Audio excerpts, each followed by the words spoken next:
தேவன்னு சொல்லணும்னா அவனுக்கு 1000 நாமங்கள் இருக்க வேண்டும். யார் ஒருவன் 1000 நாமம் கொண்டிருக்கிறானோ அவனே தேவன் எனப்படுகிறான். தேவனுக்குத்தான் 1000 நாமங்கள் இருக்கும் என்று இப்படியெல்லாம் ஆச்சாரியர்கள் அற்புதமாக விளக்குகிறார்கள். பேர் 1000 கொண்டதோர் பீடு உடையன். பீடுன்னா பெருமை. பீடு யாருக்கு இருக்கோ, பெருமை யாருக்கு இருக்கோ அவருக்குத்தான் பேர் 1000 இருக்கும். பேர் 1000 யாருக்கு இருக்கிறதோ அவன் தான் பீடுடையவன் என்று தமிழிலே ஆழ்வாரும் சாதித்தார். அப்படிப்பட்ட சகசிரநாமம் என்கிற நூல் பீஷ்மர் தம்முடைய சிஷ்யரை போல இருக்கக்கூடிய தர்மபுத்திரனுக்கு உபதேசித்தார். அதை வைசம்பாயனர் ஜனமேஜயனுக்கு மகாபாரதத்துக்குள்ளே ஆனுசாசனிக பருவங்கிறதுக்குள்ள இருப்பதாக அமைத்து கொடுத்தார். அந்த மகாபாரதத்தினுடைய பெருமைகளை எல்லாம் முதற்கண் அறிய வேண்டும் என்பதற்காக சகசிரநாமத்திற்கு வியாக்கியானத்தை அருளி இருக்கக்கூடிய பராசர பட்டர் எனும் ஆச்சாரியர் அவதாரிகையிலே மகாபாரதத்துக்கு என்ன ஏற்றம் பெருமை என்பதை தெரிவித்து அதற்குள்ளே இருக்கக்கூடிய சகசிரநாம ஸ்தோத்திரத்திற்கு என்ன ஏற்றம் என்பதையும் வடமொழியிலே ரொம்ப அற்புதமாக விளக்குகிறார். அந்த அவதாரிகை அதனுடைய சாரத்தை தான் நாமும் அனுபவிக்க வேண்டும். கூரத்தாழ்வான் எனும் ஆச்சாரியருடைய திருக்குமாரர் பராசர பட்டர் அவர் இதற்கு வியாக்கியானத்தை தாமே அருளுவதாக எண்ண வேண்டாம். சாட்சாத்து பெரிய பெருமாளே தமக்கு உள்ளே இருந்து கொண்டு இந்த வியாக்கியானத்தை இயற்றி அருளுவதாகத்தான் தாம் அருளுகிறார். அப்படித்தான் முதல்ல ஒரு ஸ்லோகத்திலேயே விண்ணப்பித்தார். தானாய் தன்னை தான் பாடி யானாய் தன்னை தான் பாடின்னு நம்மாழ்வார் சொல்லுகிறா போலே இந்த வியாக்கியானத்தையும் எம்பெருமான் தான் நமக்கு உள்ளே இருந்து வெளியிடுகிறார் என்று தான் தெரிவித்தார். பின்னர் ஒரு ஸ்லோகத்திலே இது ஒரு சாகசமான செயல், உலகத்தில் இருப்பவர்கள்லாம் அறிவினால் குறைவில்லா அகல் ஞானத்தவர், எதனாலேயோ குறைபட தெரிகிறது, ஆனா அறிவில்லை ஞானம் இல்லைன்னு குறை கூட பட தெரியவில்லை. அந்த அளவுக்கு மிகவும் அறிவிலிகளாய் அறிவின்மையிலே மூழ்கி இருக்கக்கூடிய ஜனங்கள். போராக்குறைக்கு கலியுகம் வேற வந்திருக்கிறது. கலியுகத்துல இன்னும் அறிவின்மைதான் முத்தி இருக்கும். சத்தம் ரஜஸ் தமசுங்கிற முக்குணங்களுக்குள்ளே ரஜோகுணம் தமோகுணம் தான் மிகவும் பெருத்து காணப்படும். சத்தம் மிகவும் நலிந்து போயிருக்கும். ஆகவே அவர்களுக்கு அறிவின்மைதான் அதிகமா இருக்கும். அப்படிப்பட்ட அவர்களுக்கு உபதேசிக்க வந்துட்டேன். அவர்கள்லாம் தாங்களே அறிவாளிகள்னு மமகாரம் அகங்காரத்தோடு கூடியிருப்பவர்கள். இப்படிப்பட்டவர்களுக்கு இயற்கையான கருணையினாலேயே பராசர பட்டர் தாமும் உபதேசிக்க வந்தார். தம்மால சொல்லலைன்னா இதை தாம் தரித்து இருக்க முடியாது.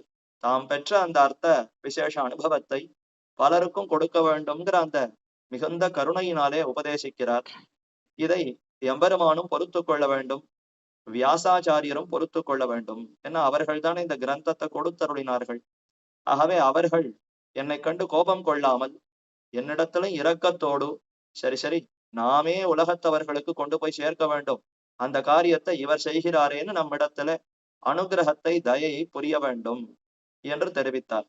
மேலே அவதாரிகையில சொல்லும் பொழுது இந்த உலகத்திலே அனைவரும் பிரமேயங்களை பிரமாணங்களால் அறிகிறார்கள்னு தெரிவித்தார்.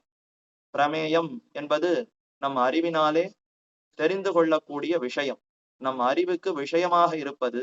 எதை பற்றி நாம் அறிகிறோமோ அதற்கு பிரமேயம்னு பெயர். எதன் மூலமாக அத்தை அறிகிறோமோ, எதன் மூலம் நமக்கு அறிவு ஏற்படுகிறதோ அதற்கு பிரமாணம்னு பெயர். பிரமாணங்களை கொண்டு பிரமேயங்களை அறிகிறார்கள். அந்த பிரமேயங்கள் 3 விதமாக அமைந்திருக்கின்றன. அனுகூலமான பிரமேயங்கள், பிரதிகூலமான பிரமேயங்கள், அனுபய ரூபமான பிரமேயங்கள்.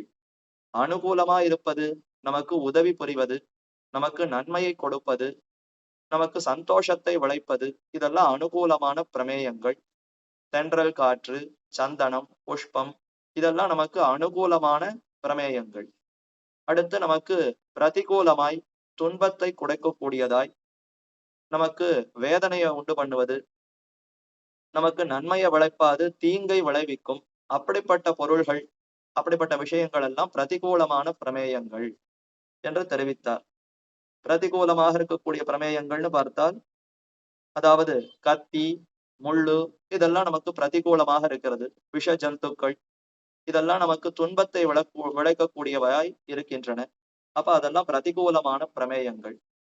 அடுத்து இரண்டும் அல்லாதது, நமக்கு நன்மையும் கொடுக்காது, தீமையும் விளைக்காது, ஆனந்தத்தையும் கொடுக்காது, துன்பத்தையும் கொடுக்காது, அப்படிப்பட்ட சில பொருள்கள் உள்ளன. கல்லு, மண்ணு, கட்டை, இது முதலான பொருள்கள். இதனால நமக்கு ஒன்றும் சந்தோஷமும் இல்லை, அதனால வருத்தமும் இல்லை, அதனால நமக்கு பயனும் இல்லை, அதனால துன்பமும் இல்லை. இப்படிப்பட்ட சில பொருள்கள் எல்லாம் உதாசீனமாக இருக்கக்கூடிய பிரமேயங்கள் என்று இப்படி மூன்றாக தெரிவித்தார். மேலே இதற்குள்ளேயும் பிரமாணங்கள்னு பார்த்தோமா, அந்த பிரமாணங்களால தான் இந்த பிரமேயங்களை அறிகிறோம். இப்ப பிரமாணங்கள் மூன்று விதமாக இருக்கின்றன. பிரத்யக்ஷம், அனுமானம், சாஸ்திரம் என்று மூன்று பிரமாணங்கள். மேலும் இந்த பிரமேயங்கள்ல இப்ப மூன்று விதம் சொன்னேன். ஆனா இன்னொரு விதத்துல இதை நான்காகவும் சொல்லப்படுகிறது. தர்மம், அர்த்தம், காமம், மோட்சம் என்று 4 விதமான புருஷார்த்தங்கள். தர்மம், அர்த்தம், காமம், மோட்சம். இதுல அர்த்தமும் காமமும் நடுவே இருக்கக்கூடிய 2, இது ரெண்டுமே பிரத்யக்ஷம் அனுமானத்தின் மூலமாக நமக்கு தெரிய வருபவை. பிரத்யக்ஷம், அனுமானம் இந்த 2 பிரமாணங்களால அறியக்கூடிய பிரமேயங்கள்னு பார்த்தால் அர்த்தமும் காமமும். தர்மமும் மோட்சமும் சாஸ்திரத்தினாலேயே அறிய வேண்டிய பிரமேயங்கள் என்று அப்படியும் அடுத்து தெரிவிக்கிறார். ஆக 2 புருஷார்த்தங்கள் அர்த்தம், காமம். இந்த 2ம் பிரத்யக்ஷம் முதலான பிரமாணங்களால அறியப்படுபவை. அதுல அர்த்தம்னு சொன்னால் செல்வம், பொருள், நிறைய பொருள் ஈட்டுதல், நிறைய பொருளை சேர்த்து வைத்துக் கொள்ளுதல். அது எந்த விதமான பொருளாகவும் இருக்கலாம். தங்க நாணயமா இருக்கலாம், பொற்காசுகளாக இருக்கலாம், இந்த காலத்துல ரூபா நோட்டுகளாக இருக்கலாம், இல்லைன்னா அது வேற எந்த விதத்துல நாம அந்த பொருளை சேர்க்கிறோமோ எல்லா தானியங்களாக இருக்கலாம், வேற பங்கு சந்தையில இருக்கக்கூடிய முதலீடுகளாக இருக்கலாம், அனைத்துமே பொருள் தான். இப்படி பலவிதமான விதங்கள்ல இருக்கக்கூடிய அனைத்தும் அர்த்தம், செல்வம். அதை நிறைய சேர்த்து வைத்துக் கொள்ளுகிறோம். அது நமக்கு விருப்பமாக வேற இருக்கிறது. அதுல நமக்கு விருப்பம், இன்பம் ஏற்படுகிறது. அப்ப அதனால அது ஒரு புருஷார்த்தம். அடுத்து காமம், அதுதான் இன்பத்தை தொய்த்தல். இந்த அர்த்தத்தை நிறைய சம்பாதித்து பொருளை வைத்துக் கொண்டு இன்பத்தை தொய்க்கிறோம். என்னென்ன விஷயங்கள் வேண்டுமோ அனைத்தையும் வாங்கி அனுபவிக்கிறோம். அந்த விஷயங்களை சென்று பார்த்து அனுபவிக்கிறோம். கண், காது, மூக்கு முதலான புலன்களாலே அனுபவிக்கக்கூடிய இன்பங்கள் இவையெல்லாம் காமம். காம சுகத்தை நமக்கு கொடுக்கின்றன. காமம்னு சொன்னால் இன்பம், சுகம். நமக்கு நிறைய விருப்பத்தை நிறைவு செய்யக்கூடிய பொருள்கள் யாவையோ இவையெல்லாம் காமம்னு சேர்த்து கொள்ளலாம். அப்ப இந்த 2மே பிரத்யக்ஷம் அனுமானம்ங்கிற இந்த 2 கிடைக்கின்றன. பிரத்யக்ஷம்னு சொன்னால் இந்திரியங்கள்னு கொள்ளணும். இந்திரியங்களாலத்தான் நமக்கு இந்த விஷயங்கள் எல்லாமே அறியப்படுகின்றன. ஆக இந்திரியங்களே பிரத்யக்ஷம்ங்கிற பிரமாணம். அப்படி அறிந்த பிற்பாடு அனுமானம், யூகம் செய்கிறோம். அத உக்திகளை கொண்டு இப்படித்தான்னு நிர்ணயிக்கிறோம். சில இடங்கள்ல நமக்கு நேரடியா சில வஸ்துக்கள், பொருள்கள் கண்ணுல படாது, சிலது மட்டும்தான் படும். அதை வைத்துக்கொண்டு மீதியும் இருக்கிறதுன்னு அனுமானிக்கிறோம். உதாரணத்துக்கு மலையில புகைய பார்க்கிறோம். வேற ஏதோ ஒரு இடத்துல ஏற்கனவே நெருப்பையும் புகையும் சேர்த்து பார்த்திருக்கிறோம். அப்ப புகையும் நெருப்பும் விட்டு பிரியாமல் சேர்ந்திருக்கும் என்பதை முன்பே நாம் தெரிந்து அறிந்து வைத்திருக்கிறோம். அந்த அறிவோடு இன்னொரு இடத்துல மலையில புகைய பார்த்தால், இந்த புகைய பார்த்தா ஏற்கனவே மடப்பள்ளியிலயோ எங்கேயோ புகையும் நெருப்பும் சேர்ந்து பார்த்திருக்கிறோமே, அந்த புகைய மாதிரி இருக்கிறதே என்று மனதுக்கு தோன்றுகிறது. அப்ப இந்த புகை கண்ணுல படுகிறதுன்னு சொன்னால் உள்ளே நெருப்பும் இருந்திருக்க வேண்டும். நெருப்பு இருப்பதனாலதான் புகைகிறது என்று அந்த நெருப்பை அனுமானிக்கிறோம். அதனால நிர்ணயிக்கிறோம். இதத்தான் அனுமானம்னு சொல்லப்படுகிறது. இந்த 2த்தினாலையும் அர்த்தமும் காமமும் நமக்கு தெரிய வருகிறது.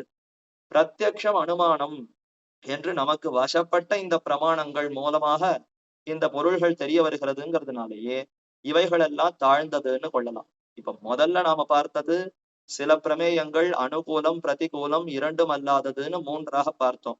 இப்ப அப்படி அல்லாமல் தர்மம், அர்த்தம், காமம், மோட்சம் இப்படி 4 புருஷார்த்தங்கள்னு கொண்டால் இவைகளுக்குள்ளே பிரத்யக்ஷம், அனுமானம்ங்கிற பிரமாணங்கள் மூலமாக அர்த்தமும் காமமும் தெரிய வருகிறது. செல்வமும் செல்வத்தினால தொய்க்கக்கூடிய இன்பமும் பிரத்யக்ஷம் அனுமானத்தின் மூலமாக அறியப்படக்கூடிய புருஷார்த்தங்கள்.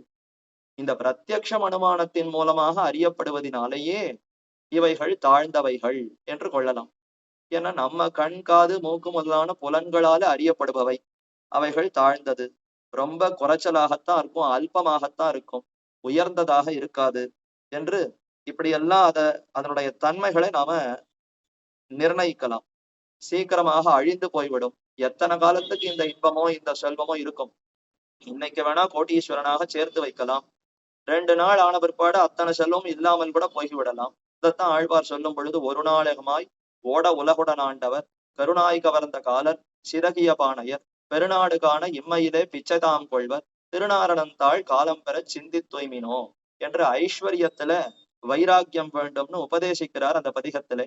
ஐஸ்வர்யம், செல்வம், அர்த்தம் இதை சேர்க்கணும் நிறைய சம்பாதிக்கணும்னு விருப்பம் இருக்கிறதே, அதுல விருப்பத்தை ஒழித்து கொள்ளுங்கள். அதுல வைராக்கியம் ஏற்பட வேண்டும், வெறுப்பு வர வேண்டும், பற்றின்மை வர வேண்டும். ஏன்னா எவ்வளவுதான் செல்வத்தை சேர்த்தாலும் அந்த செல்வம்ங்கிறது இறுதியான பயனாக இருக்க முடியாது. ஒரு நாள் இல்ல ஒரு நாள் அந்த செல்வம் நம்ம விட்டு போகத்தான் போகும். உருண்டோடிடும் செல்வம் என்று அந்த செல்வத்தை செலவழித்தால்தான் இன்பமே வரும். நான் பாட்டுக்க செல்வமா சேர்த்து வைத்து கொண்டிருந்தாலும் அந்த செல்வத்தினாலேயே என்னுடைய பசி, தாகம், தூக்கம் இதெல்லாம் நிறைவேறுமா? நான் 1 கோடி சம்பாதித்து வைத்திருக்கிறேன், அதனால எனக்கு பசியே எடுக்காது, திருப்தியா இருப்பேன், பசிக்கவே பசிக்காதுன்னு சொல்ல முடியுமா? பசிக்கத்தான் பசிக்கும். அந்த செல்வத்தை செலவழித்து பழங்களையோ தானியங்களையோ அரிசியையோ வாங்கி சமைத்து உண்டால்தான் பசி போகுமே தவிர வெறும் செல்வத்தினாலேயே என்னுடைய பசி போகிறது அப்படின்னு சொல்ல முடியாது. அப்ப செல்வத்தை சம்பாதிக்கிறதுல விருப்பம் இருந்தாலும் அந்த செல்வத்தை என்ன செய்து செலவழித்தால்தான் நமக்கு இன்பமே வரப்போகிறதுன்னு சொன்னால் அப்ப அதை செலவழிக்கணும். அப்பவே அது நிலைத்து இருப்பதுங்கிறது போயிடுது. அந்த செல்வம் செலவழித்தால்தான் இன்பம் வருகிறதுன்னு சொன்னால் அது செலவழியப்படும். அப்ப அழியும், குறையும், தேயும், இப்படியெல்லாம் அதற்கு இருக்குங்கிறதுனாலயே அது தாழ்ந்தது. ஒரு புருஷார்த்தம், ஒரு பயன்னு சொன்னால் நீடித்ததாய், நிலைத்ததாய், எப்போதும் ஒரே ஒருபடிப்பட்டதாய் ஆனந்தத்தையே கொடுப்பதாக இருக்க வேண்டும். அப்படி இந்த செல்வம் இருப்பதாக தெரியலையே. மேலும் சில காலங்களுக்கு முன்பு பார்த்தோம், சில ரூபா நோட்டுகள் எல்லாம் இனி இந்த ரூபா நோட்டுகளே செல்லாதுன்னு வேற அரசாங்கத்துல உத்தரவு போட்டா. அப்ப கோடி கோடி கணக்குல அந்த நோட்டுல செல்வத்தை சேர்த்து வைத்தால் அடுத்த நாள் இந்த செல்வம் செல்லாதுன்னு ஒருத்தர் ஆணைய போட்டுட்டாள். அப்ப அந்த செல்வத்தை வைத்துக்கொண்டு என்ன பிரயோஜனம்? எப்படியான அத அன்னைக்கு என்ன காலத்துல அந்த காலத்துல எந்த செல்வமாக அதை மாத்தணுமோ அப்படி மாத்தினாதான் அது செலவழிக்க முடியும்னு ஒரு அரசுல இருந்து ஆணை வந்து விட்டதுன்னு சொன்னால் அப்ப அந்த செல்வம் இவ்வளவு நேத்தி வரைக்கும் சேர்த்து வைத்திருந்த அத்தனை செல்வமும் அடுத்த நாளே மதிப்பல்லாததாக போய்விடும். அப்ப இந்த செல்வம்ங்கிற இந்த புருஷார்த்தம் இருக்கிறதே மிகவும் தாழ்ந்தது, அல்பமானது, ரொம்ப குறைந்தது. உயர்ந்ததை காட்டிலும் இது மிகவும் தாழ்ந்தது. சில காலத்துக்குத்தான் இது ஆனந்தத்தை கொடுக்கும், எப்போதும் ஆனந்தத்தை கொடுக்காது. மேலும் செல்வத்தை சேர்த்து வைக்க வேண்டும்னு பார்த்தால் எத்தனையோ விதத்துல வரி விதிப்புகளை செய்து வரி வசூல் பண்றா. மேலும் அந்த செல்வத்துக்கு திருடர்கள் வந்து திருடி கொண்டு போகிறார்கள். இல்லைன்னா உற்றார் உறவினர்கள் அவர்கள் கண்ணிலே பொறாமைப்பட்டு இவனுக்கு மட்டும் இவ்வளவு செல்வம் இருக்கே நமக்கு கொடுக்கலையே அவர்கள் எல்லாம் பொறாமைப்படுகிறார்கள். இப்படி எத்தனையோ விதத்தில் நமக்கு தீங்குகளை கொடுக்கிறதுன்னு பார்க்கிறோம், தீமைகளை விளைக்கின்றன இந்த செல்வம்ங்கிறது. ஆகவே இது மிகவும் தாழ்ந்தது. பிரத்யக்ஷம் அனுமானத்தின் மூலமாக அறியப்படக்கூடிய அர்த்தம்ங்கிற இந்த புருஷ அர்த்தம் மிகவும் தாழ்ந்தது. எப்ப அர்த்தமே தாழ்ந்ததோ, அர்த்தம் இருந்தாதானே இன்பமே கிடைக்கும். காமம்னு ஒண்ணு இருக்கு, சுகப்பட வேண்டும்னு பார்க்கிறோம். சுகம்ங்கிறது எப்பொழுது கிட்டும்? அர்த்தம் நிறைய நிரம்பி இருந்து அந்த அர்த்தத்தை செலவழித்தால்தான் சுகம் வருமே தவிர, செல்வமே இல்லையா, ஏழையாக இருக்கிறான், அவன் ரொம்ப சுகம் இன்பங்களை தூக்கிறான்னு எப்படி சொல்ல முடியும்? உலகத்துல எந்த விஷயத்த நாம நுகர வேண்டும், அனுபவிக்க வேண்டும்னு சொன்னாலும் செல்வம் இருந்தால்தான் அதை அனுபவிக்க முடியும். இருக்கு, தென்றல் காற்றுக்கு செல்வம் வேண்டாம், அப்படியே அனுபவிக்கலாம். ஓஹோன்னு இயற்கை காட்சிகளை செல்வம் இல்லாமையே போய் அனுபவிக்கலாம்னு பார்த்தாலும் நாம இருக்கிற இடத்துல இருந்து சில இடத்துக்கு போகணுமே. எங்கேயோ ஒரு இடத்துல இயற்கை காட்சி கன்னியாகுமரியில ஓஹோன்னு இருக்கு, நான் எங்கேயோ ஒரு இடத்துல இருக்கேன், இங்கிருந்து புறப்பட்டு அங்க போகணும்னு சொன்னா கூட செல்வம் வேண்டி இருக்கிறது. உடலை தரித்து கொள்ளுவதற்கு செல்வத்தை ஈட்டி பொருளை செலவழித்து சம்பாதித்து உணவு உண்டால்தான் உடலையே தரிக்குமாறு செய்ய முடிகிறது. அப்ப இதற்கெல்லாம் காரணம் அந்த செல்வம் தான். இன்பத்தை அனுபவிக்க வேண்டும்னு பார்த்தால் அதற்கு முதற்படி செல்வம் வேண்டும். அந்த செல்வத்தை சேகரிக்கணும்னு சொன்னால் சம்பாதிக்கிறதுல இருந்து கஷ்டமா இருக்கிறது. அவ்வளவு சுலபத்துல சம்பாதிக்க முடியல. சம்பாதித்த பிற்பாடும் சேர்த்து வைப்பதும் மிகவும் கஷ்டமா இருக்கு. சேர்த்த பிற்பாடு செலவழிக்கிறச்ச இன்னும் கஷ்டம். ரத்தம் சிந்தி உழைச்சு வேர்வை சிந்தி உழைச்சு சேர்த்து வச்சுட்டு ஒவ்வொரு நாணயமா செலவழிக்கிற சமயத்துல ஐயோ போறதேன்னு மனசு வேற துடிக்கும். அப்ப இவ்வளவு இந்த செல்வத்துக்கு இவ்வளவு தாழ்வுகள் எல்லாம் இருக்கின்றன. செல்வத்தை செலவழித்து பெறக்கூடிய இன்பங்களுக்கும் அவ்வளவு தாழ்வுகள் இருக்கின்றன. ஆகவே அர்த்தமும் காமமும் மிகவும் தாழ்ந்ததுன்னு மனசுல நன்றாக வாங்கி கொள்ளணும். என்னதான் நாம் அர்த்தத்தை புருஷார்த்தம்னு சம்பாதித்தாலும் அது நீடித்ததாய் நிலைத்ததாய் இருக்காது, அல்பமாய் அஸ்திரமாய் இருக்கும், தாழ்ந்தது என்று இந்த இரண்டையும் விடணும். அதைத்தான் பராசர பட்டர் அடுத்து தெரிவித்தார். சரி, அதுக்கப்புறம் அதற்கு நேர் மாறாக இருப்பவை எவைனா தர்மமும் மோட்சமும். தர்மம் மோட்சம். எப்படி அர்த்தத்தினால காமம் ஏற்படுமோ அதே மாதிரி தர்மத்தினால மோட்சம் ஏற்படும்னு கொள்ள வேண்டும். இந்த இரண்டும் ஒன்றோடு ஒன்று தொடர்புடையவை. தர்மம் மோட்சம் ரெண்டும் தொடர்புடையவை. அர்த்தம் காமம் ரெண்டும் தொடர்புடையவை. அதுல அர்த்தமும் காமமும் பிரத்யக்ஷத்தினாலேயும் அனுமானத்தினாலேயும் அறியப்பட வேண்டியவை, பெற வேண்டியவை. ஆனால் தர்மமும் மோட்சமும் சாஸ்திரத்தினாலேயே பெறப்படுபவை. சாஸ்திரத்தினாலதான் இது தர்மம்னு தெரியும். யாருக்கோ ஒருத்தருக்கு தீர்த்தத்தை கொடுக்கிறோம், அவர் தவிக்கிறார், தாகம் எடுக்கிறது, அவருக்கு தீர்த்தம் கொடுக்கிறோம் அப்படின்னா இது தர்ம காரியம். தவித்தவர் வாய்க்கு தண்ணி கொடுத்தால் அது தர்மம், பசித்தவருக்கு உணவு விட்டால் அது தர்மம். அப்படின்றதெல்லாம் நமக்கு எப்படி தெரியும்? சாஸ்திரத்துல சொன்னாதான் அது தர்மம்ங்கிறத நமக்கு தெரியுமே தவிர வெறும கண்களால பார்த்து இது தர்மமான காரியம்ங்கிறது நம்மளால உணர முடியாது. அப்ப இவையெல்லாம் தர்ம காரியங்கள்னு சாஸ்திரம் தான் சொல்லுகின்றன. செடிகளை நட்டு நன்றாக பராமரித்தால் அது ஒரு தர்மம். குளத்தை வெட்டி நீர் நிரம்பும்படி செய்தால் அது ஒரு தர்மம். ஏரி வெட்டினால் தர்மம் என்று இப்படியெல்லாம் பலவிதமான தர்மங்கள் இருக்கு. அம்பரமே தண்ணீரே சோரே அறம் செய்யும் எம்பெருமான் நந்தகோபாலா என்று நந்தகோபர் வஸ்திர தானமா பண்ணுவாராம். வருபவர்களுக்கெல்லாம் உடைகளை வாரி வாரி வழங்குவார். தீர்த்த தானமா பண்ணுவார். தண்ணீர் பந்தல் வைத்து எத்தனை பேர் வந்து யார் கேட்டாலும் அவர்களுக்கு உயர்ந்த அந்த தீர்த்தத்தை கொடுப்பார். அடுத்து அன்னமிடுவார். ஓஹோன்னு நிறைய பிரசாதங்களை தயார் பண்ணி எம்பெருமானுக்கு கண்டரோளை பண்ணி அதையும் வழங்குவார். சரி, இப்படியெல்லாம் வழங்கணும்னு எங்க சொல்லி இருக்கிறது? வழங்கினால் அது தர்மம்ங்கிறது எங்க சொல்லப்பட்டிருக்கிறது? வெறுமனே கண்களால பார்த்து இது தர்மம்ங்கிறத உணர முடியாது. இதன் தர்ம காரியம்ங்கிறத சாஸ்திரம் தான் நமக்கு அறிவிக்கிறது. அப்ப சாஸ்திரங்கள் மூலமாகவே தர்மத்தை அறியணும்.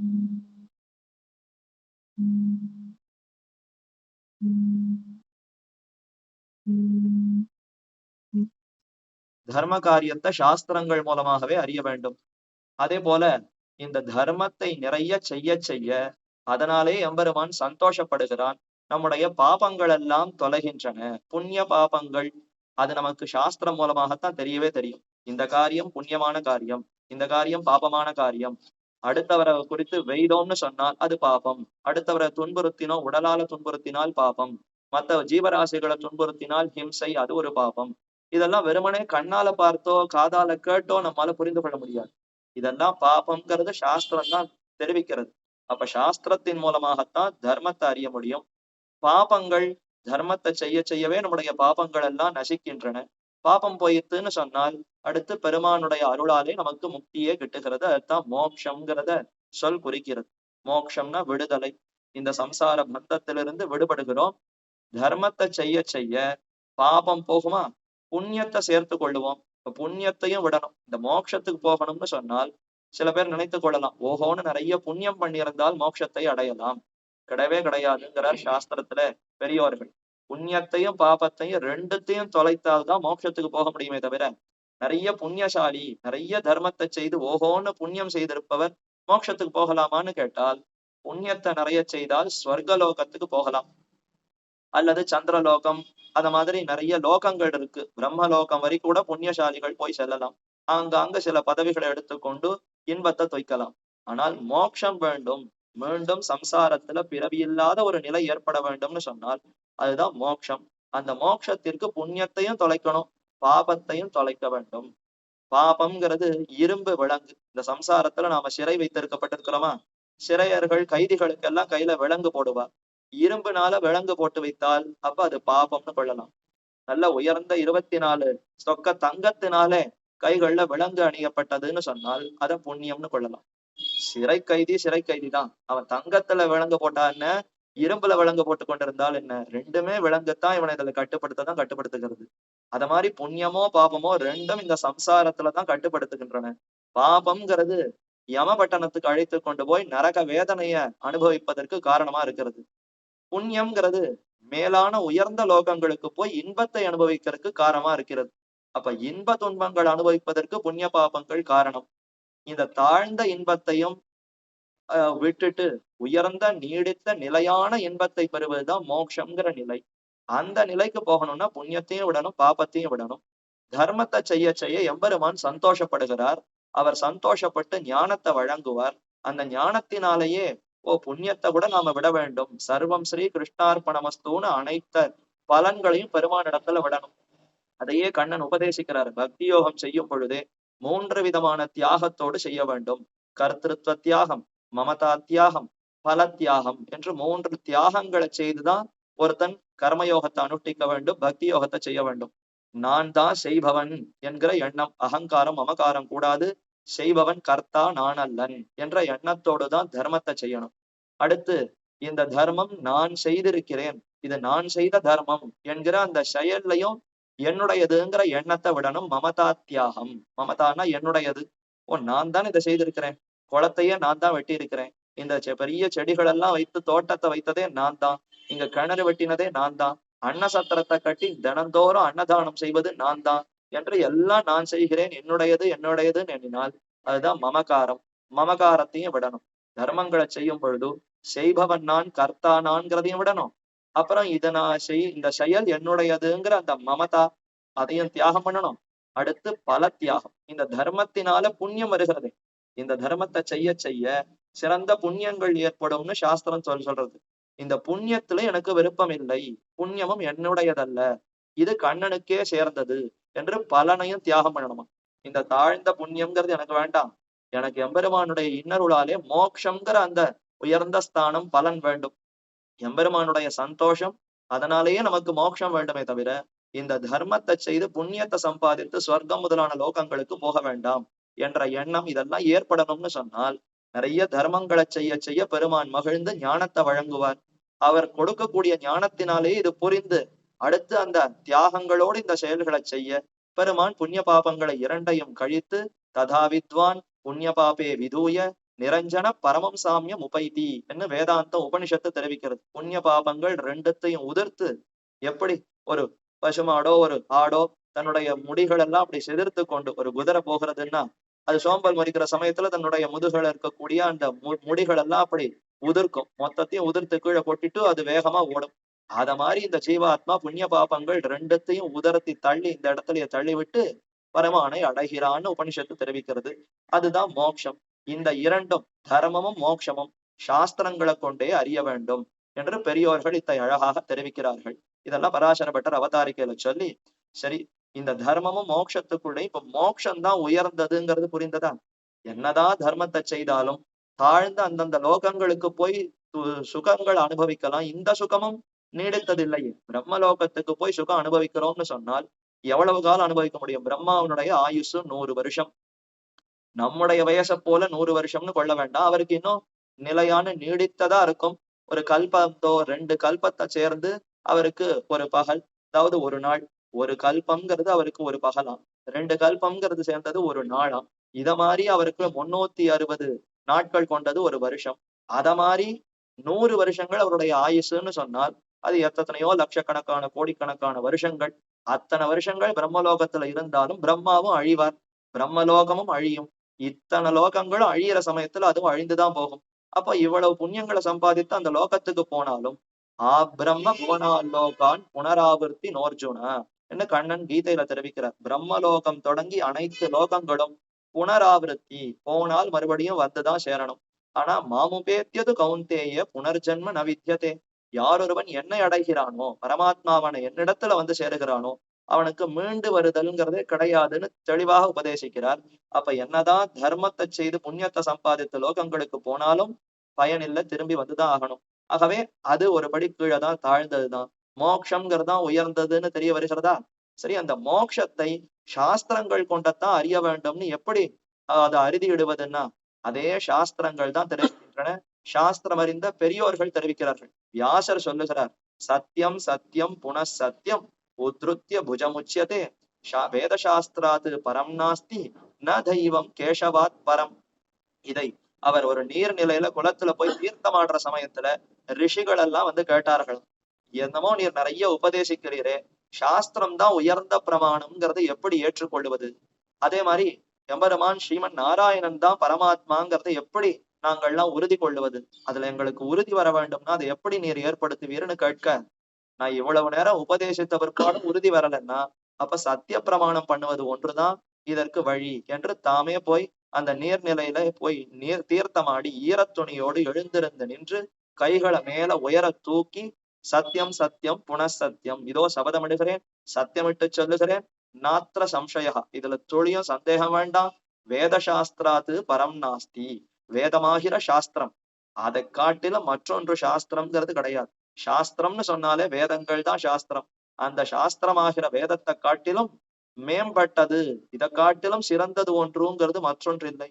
அதே போல அந்த சாஸ்திரங்களினாலே காட்டப்படக்கூடிய பரமாத்மா யாருன்னா, ந தெய்வம் கேசவாத் பரம், கேசவனை காட்டிலும் மேம்பட்ட தெய்வம் மற்றொருவர் இல்லை என்று அவரும் உயர சபதமிட்டு சொன்னார். கைசிக விருத்தாந்தம் என்று கைசிக துவாதசி அன்னைக்கு கைசிக புராணத்தை பலரும் கேட்டிருக்கலாம். அதுலயும் நம்பாடுவான் என்கிற உயர்ந்த ஒரு ஸ்ரீ வைஷ்ணவர் பாகவதர், வராக பெருமானிடத்துல பக்தி கொண்டிருப்பவர், திருக்குறுங்குடி நம்பினிடத்துல பக்தி கொண்டு ஒவ்வொரு ஏகாதசி தோறும் அந்த எம்பெருமானையே உள்ளத்தாலே சிந்தித்து அடுத்த நாள் துவாதசி அன்றைய தினம் கோவில் வளாகத்துக்கு வெளியே இருந்து கொண்டு அந்த எம்பெருமான வாயார வாழ்த்தனம் பாட வேண்டும்னு நிறைய கீதங்கள் பாடல்களை பாடுவார். அப்படி போன சமயத்துல ஒரு பிரம்ம ரக்ஷஸ் பிடித்து கொண்டது. அந்த பிரம்ம ரக்ஷஸினிடத்துல விடுவித்து கொண்டு போய் பெருமானை சேவித்து விட்டு மறுபடியும் வந்துடுறேன், அப்புறம் என்ன ஆகாரமா நீ உணவாக எடுத்துக்கொள்ளலாம் என்று தன்னை விடுவித்துக் கொள்வதற்கு நிறைய சபதங்கள் செய்தன. அந்த சபதம் நிறைய சத்திய பிரமாணம் பண்ணி கொடுத்ததுல இறுதியாக சொன்ன பிரமாணம் என்னன்னா, யார் ஒருவன் கேசவனை காட்டிலும் மேம்பட்ட தெய்வம் ஒருத்தன் உண்டுன்னு சொல்லுகிறானோ அவனுக்கு என்ன பாபம் வருமோ அந்த பாபம் நமக்கு வரட்டும் என்று தெரிவித்தது என்று அந்த நம்பாடுவான் தெரிவித்தார். பிரம்ம ரக்ஷசு கேட்டு அதிர்ந்து போனது. ஐயோ, இப்படி ஒரு சத்தியத்தை செய்கிறானே, இதை துணிச்சலாக வேற செய்கிறானே, கேசவனை காட்டிலும் மற்றொரு தெய்வம் பெரியவன் என்று ஒருத்தன் சொன்னா அவனுக்கு எத்தனை பாப்பம் வருமோ அந்த பாப்பம் நமக்கு வரட்டும்னு இவ்வளவு துணிச்சலாக சொல்லுகிறான்னா, இவன் சத்தியத்தை மீறாதவன், ஆகவே இவனை விடலாம், போயிட்டு வரட்டும், இவனை வைத்து கொண்டே நம்முடைய சாபத்தை விமோசனம் பண்ணிக்கணும் என்று அந்த பிரம்ம ரக்ஷச முடிவு பண்ணினது. அப்ப அந்த இடத்துல வரிசையா பல பிரமாணங்களை சொல்லி சத்தியத்தை பண்ணி இறுதியான உயர்ந்த சத்தியமாக சொல்லும் பொழுது கேசவனை காட்டிலும் மேம்பட்டதாக மற்றொரு தெய்வம் இல்லை என்று தெரிவித்தான் நம்பாடுவார்ங்கிற அந்த ஸ்ரீ வைஷ்ணவன். அதே போலத்தான் பல ஆச்சாரியர்களும் இதை தெளிவாக உபதேசித்திருக்கிறார்கள். ஆகவே சாஸ்திரங்கள் என்று சொன்னாலே வேதம் தான் சாஸ்திரம், எம்பெருமான் பரமாத்மான்னு சொன்னாலே திருமகள் கேள்வன் ஸ்ரீயப்பதி தான் பரமாத்மா. இதை இப்படி பெரியோர்களுடைய வார்த்தைகளை கொண்டும் சாஸ்திரங்களை கொண்டும் அறிதியிட வேண்டும்னு சொன்னார். அடுத்து சரி, அந்த வேதத்தை நாம அறிய வேண்டும். இப்ப வேதம் தான் உயர்ந்த சாஸ்திரம்னு கொண்டு விட்டுட்டாரா, சரி அந்த வேதத்தை நாம் சரியாக புரிந்து கொள்ள வேண்டும்னா அதற்கு துணையாக இதிகாச புராணங்களை கொள்ள வேண்டும். இதிகாச புராணாபியாம் வேதம் சமுப பிரம்மயேத் விவேத் அல்பஸ்ருதாத் வேதா மாமயம் பிரதரிஷ்யதி. வேதமாகிற அந்த புருஷன் அவர் பயப்படுகிறாராம். யோ, யார் ஒருவன் நேரா என்னை வாசிக்கிறானோ, இதிகாச புராணங்களை வாசிக்கல, அதுல இருக்கக்கூடிய அர்த்தங்களை அவன் புரிந்து கொள்ளவே இல்லை, நேரடியாக நான் வேதத்தை மட்டும் படித்து அர்த்தத்தை புரிந்து கொள்ளுகிறேன், நானே வேதத்தை நன்றாக புரிந்து கொண்டு விடுவேன் என்று ஒருத்தன் வேதத்தை வாசிக்க வந்தால் அப்ப வேதம்ங்கிறதே பயப்படுகிறதாம். விபேதி, அது பயப்படுகிறது. மாமயம் பிரதரிஷ்யதி, என்னை கிழித்து விடுவானோ, என்னை ஒண்ணுமில்லாதபடி நாசமடைய செய்து விடுவானோ என்று பயப்படுகிறதாம்.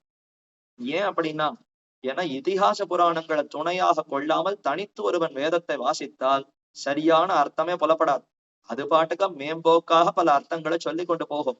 ஆனால் அந்த அர்த்தங்களை சரிவர புரிந்து கொள்ளணும்னு சொன்னால் புத்தி நிலைப்பாடு வேண்டும், மனசு அதற்கு ஏற்ப பண்பட்டு இருக்க வேண்டும்.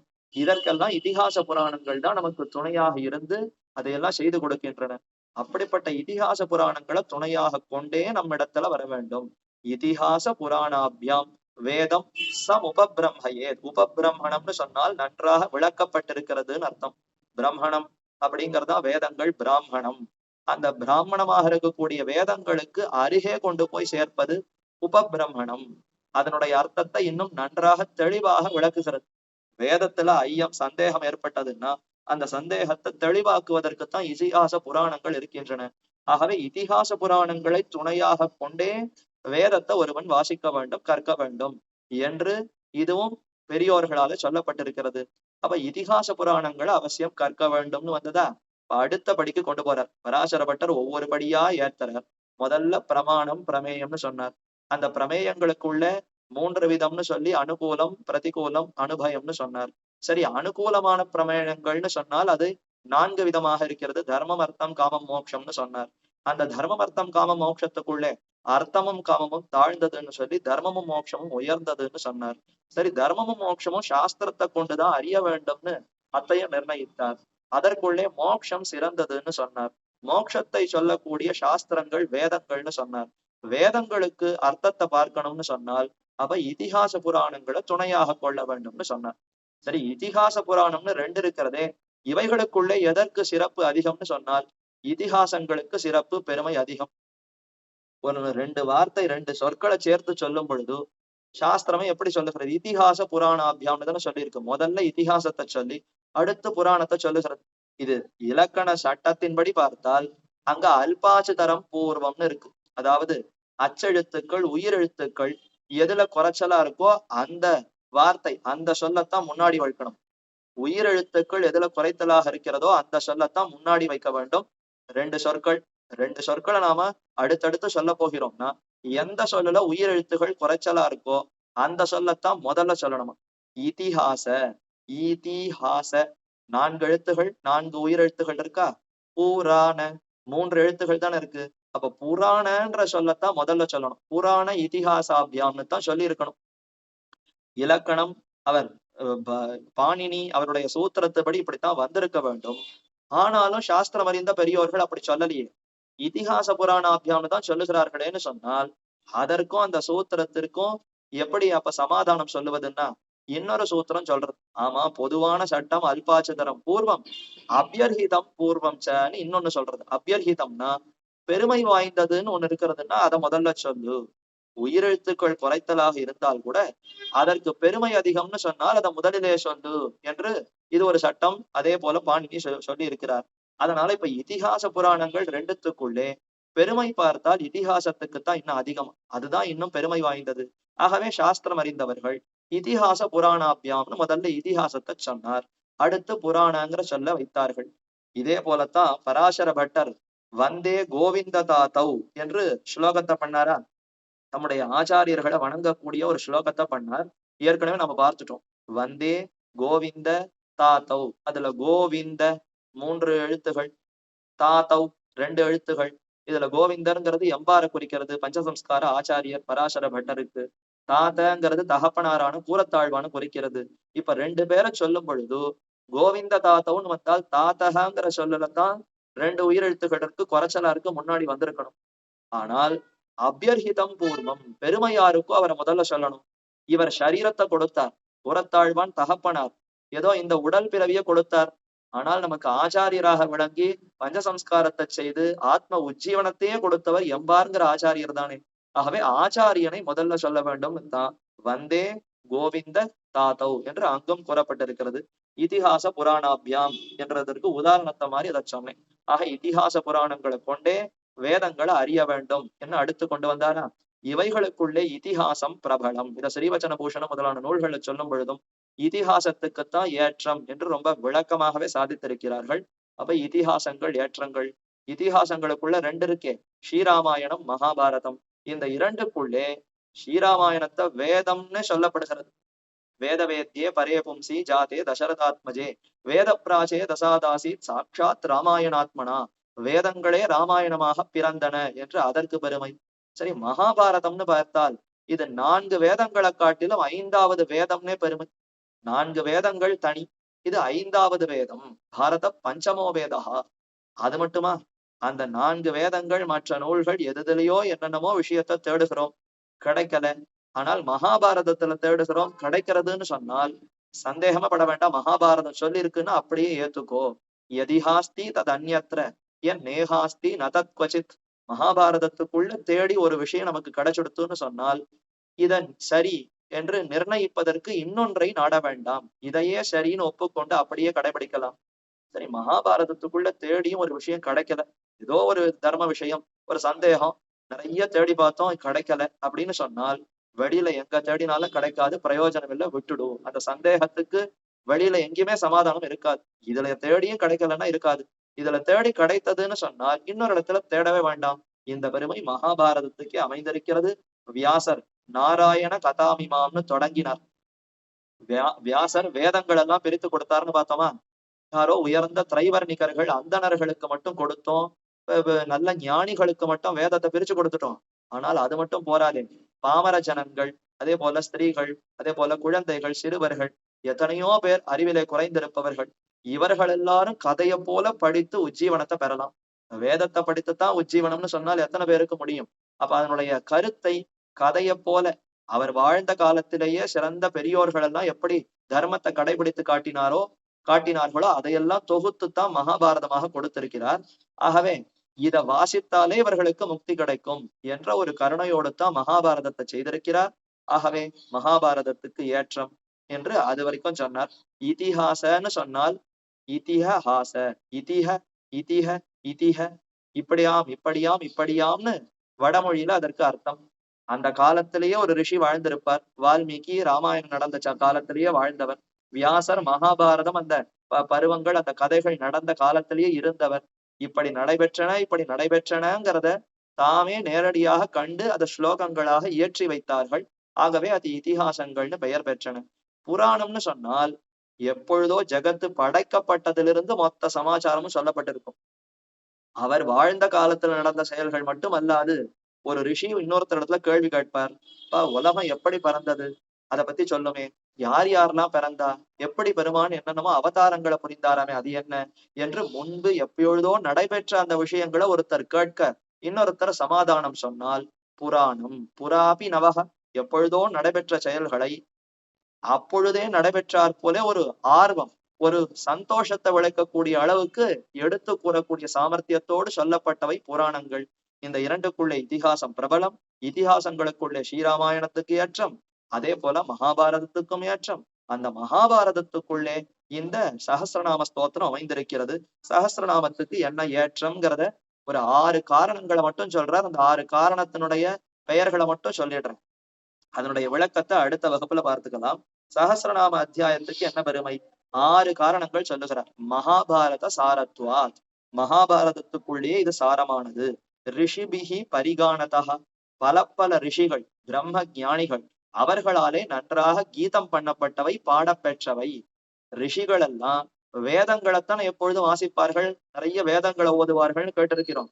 அல்லங்கிற வேதங்களை விட இந்த நாமங்கள்ல அவருக்கு மிகுந்த ஊற்றமா ரிஷிகளுக்கு. ரிஷிபிகி பரிகானதா, பல ரிஷிகள் பல சமயங்களிலே இந்த நாமங்களை மீண்டும் மீண்டும் உச்சரித்திருக்கிறார்கள், பாடியிருக்கிறார்கள். இது 2வது பெருமை.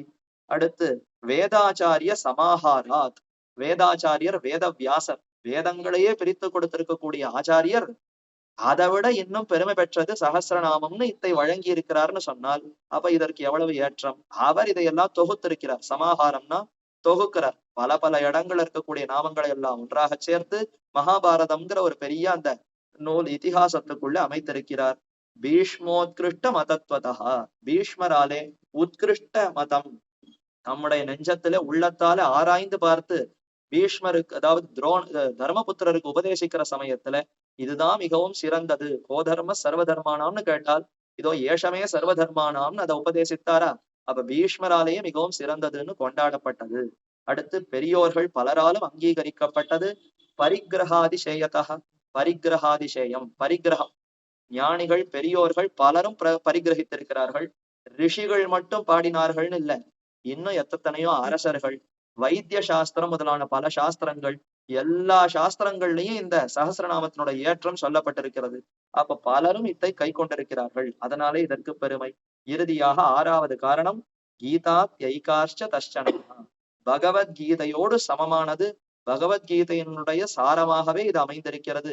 கீதையில சொல்லிருக்கக்கூடிய ஒவ்வொரு அர்த்தமும் இதுல அப்படியே வெளிப்படுகிறது. கீதா ஐகார்த்தியம் என்றால் அதுல வேறு அர்த்தம் இதுல வேறு அர்த்தம்னு இல்லை, முரண்பாடுகளே இல்லை, ரெண்டும் சேர்ந்து ஒரே அர்த்தத்தை தான் ஸ்தாபித்து கொடுக்கிறது என்று இப்படி 6 காரணங்களை அற்புதமாக சொல்லி இதனாலேயே சஹஸ்ரநாமத்துக்கு ஏற்றம்னு அற்புதமாக விளக்குகிறார். அது என்ன என்பதை அடுத்த வகுப்பிலே இன்னும் விளக்கமாக இந்த காரணங்களை பத்தி அனுபவித்து மேற்கொண்டு முன்னாடி இருக்கக்கூடிய ஸ்லோகங்களுக்கு எப்படி பராசர பட்டர் பொருளை அருளி செய்திருக்கிறார்ங்கிறத அனுபவிக்கலாம். பிருந்தாரண்ய நிவாசாய பலராமானுஜாய ருக்மிணி பிராணநாதாய பார்த்தசூதாய மங்களம். ஆழ்வார் திருவடிகளே சரணம், எம்பெருமானார் திருவடிகளே சரணம், ஜீயர் திருவடிகளே சரணம்.